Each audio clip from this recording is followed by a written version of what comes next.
Hey y'all, what's good? It's me, Majority.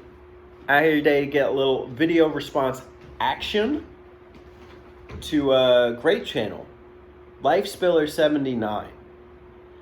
He did a video, top 5 benefits of having a small channel.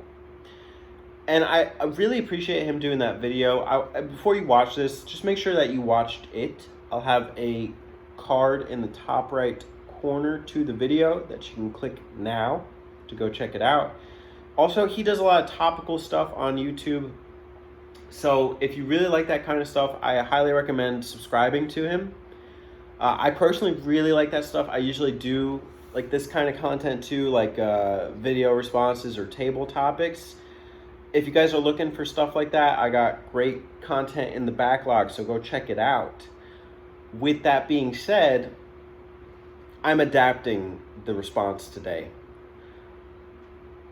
While I understand the concept for his video, and I appreciate it, I personally don't think it suits how I want to address the topic of being a small channel.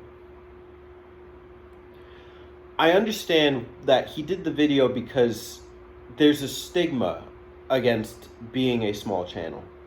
And maybe it's like self-defeating too, because if you're a small channel, you just have those days where it's like you don't want to make content, or you don't want to like keep pushing through it because you keep pushing and you don't see the results, and sometimes it's even worse for you. Sometimes you lose subscribers and you're self-defeating because your channel is not making strides, and you just stay small and watch other people grow.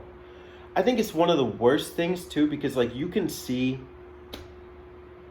channels that seem to put in either like minimal effort or maybe like don't do as much as you do, and sometimes you just do more work, but it's like you're beating a dead horse, and sometimes it does seem like you're fighting against YouTube's algorithms, etc.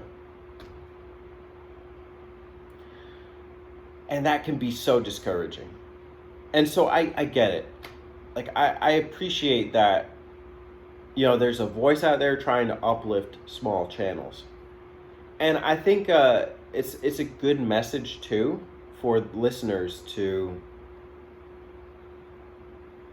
take home, is that like if you see channels out there that aren't like, you know, maybe doing well for themselves but make content that you like, maybe you should try and like help them out somehow in some way. I gotta sneeze. I don't want to sneeze. I have the fans going. They're blowing like dust in my nose. I did like a 30-minute video before where like my nose got itchy. I had to keep scratching it. It was terrible. Anyways, this video is about my experience as a small channel. And I did a video before where I was like talking about my history on YouTube. Let me know if that's something you're interested in, like a year-by-year breakdown of what I've done on YouTube. I could do that. It would just make this video response too long, though.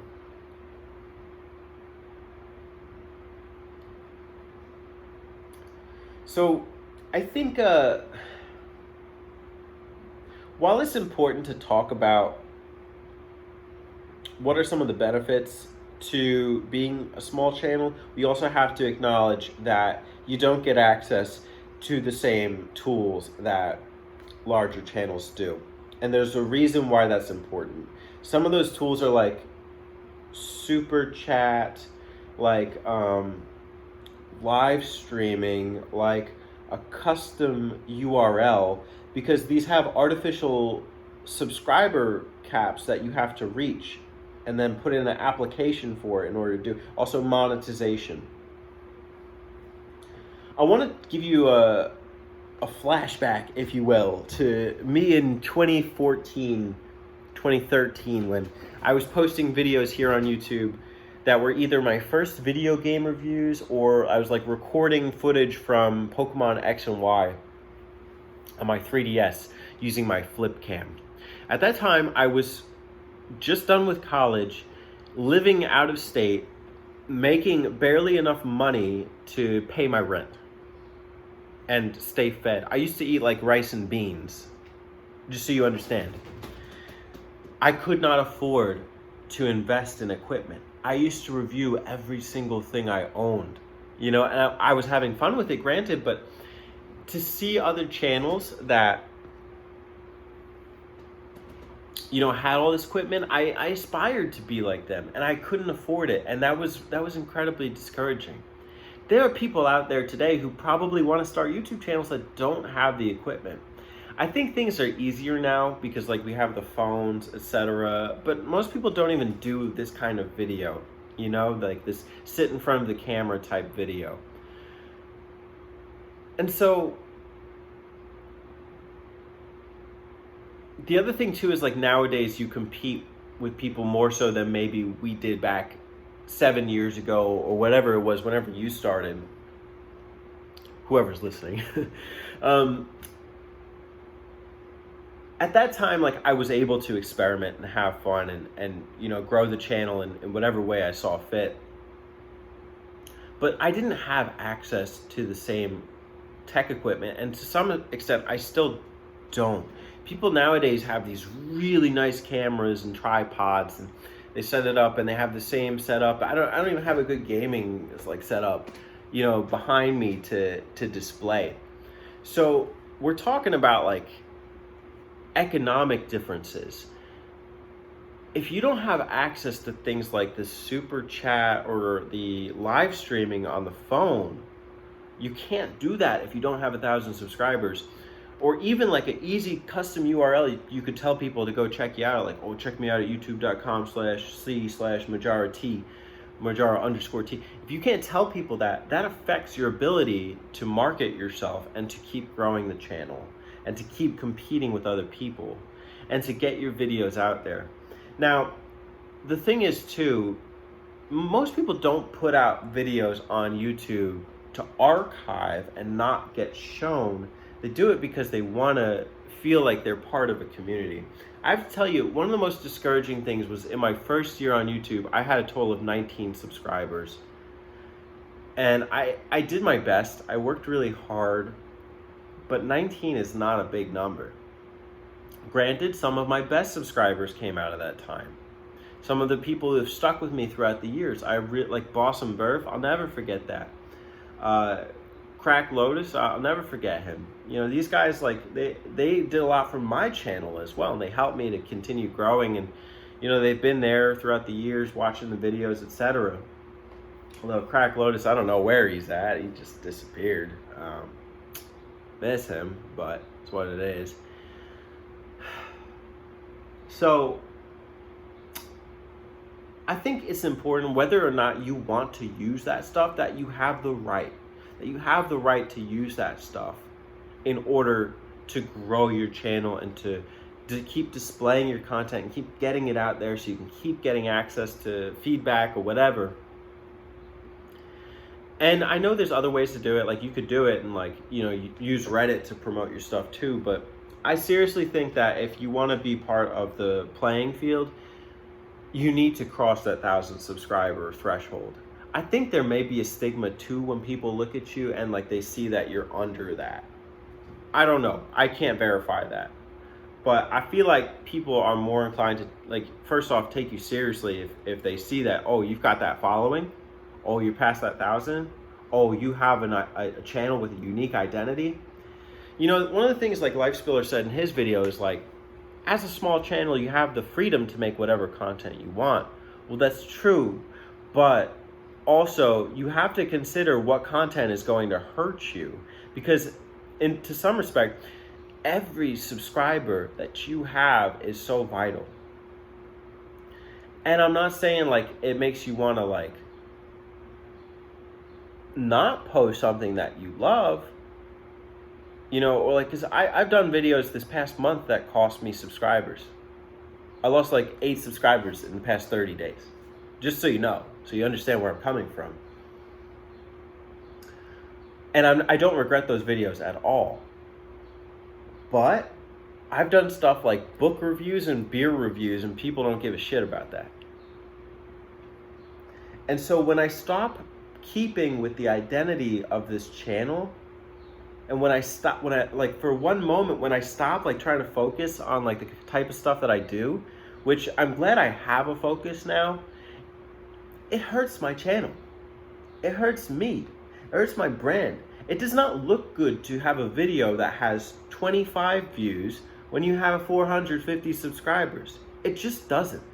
And I've seen that with other channels too, where they got 2,000 subs or 1,000 subs and they're getting 30 views on a video. People aren't staying. They're not watching the videos. And so they lose sight of these channels. They just skip over it. So I think like that's something very serious to consider as a small channel. It's an uphill battle. It absolutely is. I can't ignore that. And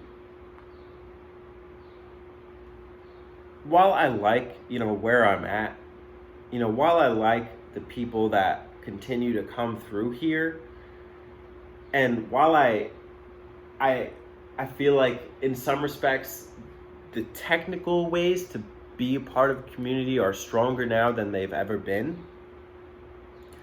I personally feel like this is maybe one of the hardest times to be a small channel on YouTube and to be starting out. Now, granted, over on the Button Mappers, my podcast channel with Alex and Spencer, we've done it in the past year, and we've done it better than I did personally in the past year. And I think like that's been an amazing experience, and it really shows the difference of like when you keep a focus, etc. We're still small channel there, as I am a small channel here. And I think it's great to have fun, but I think that big channels have a lot of these perks too. It's not that I don't appreciate where I've been, what my experiences are, where I've come from, but it hurts. It really hurts sometimes. I can't say that enough. The point of the video is not for you to pity me. I don't want that. I don't like, I'm happy, I'm content. At the end of the day, I have a well-paying job and it's not YouTube. And I'm able to, take money from my job and put it towards YouTube as I need and as I see fit. I had a Patreon at one point for people that appreciated the content I was working towards and etc. But I put it on pause. And I'm still content. And I appreciate those patrons too. As much as I appreciate viewers and people who stayed and supported me in other ways. I think there's ways that if there was one takeaway I would want from this video, is that if somebody has a small channel, they probably share feelings with me. They share some of these sentiments. And while it's great to put a good spin on it, this is not a call out by any means, Life Spiller. I think you cannot ignore the feelings of the small channel who is hurt and having a hard time making it when they put so much grueling effort into that channel. And my takeaway that I want for any and all viewers is to see the small channels that they're subscribed to and make an effort to help them to grow or to feel more welcomed.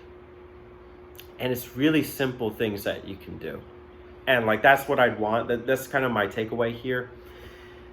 There's some ways that you can help small channels. If you are a content creator yourself, you can feature them. You can feature channels on your own channel in some creative way. On the Button Mappers, we've been doing it with our Game Talk episodes, namely. And it's a really great way to get people on for like podcasts, etc. You could do video responses to other channels. That's actually how I know about Life Spiller. I don't know if I mentioned this in this take, but the first time that I heard of him was from the Happy Console Gamer doing a video response to him. And that was huge. I couldn't believe that what I considered a bigger channel at the time was responding to a smaller channel, like a much smaller channel. So like, I always looked at that as like really cool. Another thing you can do is share videos with relevant persons, people who might be interested in that content. Like, say you knew somebody that that really likes Dragon Quest. Well, maybe you could share a Dragon Quest video I've done or something.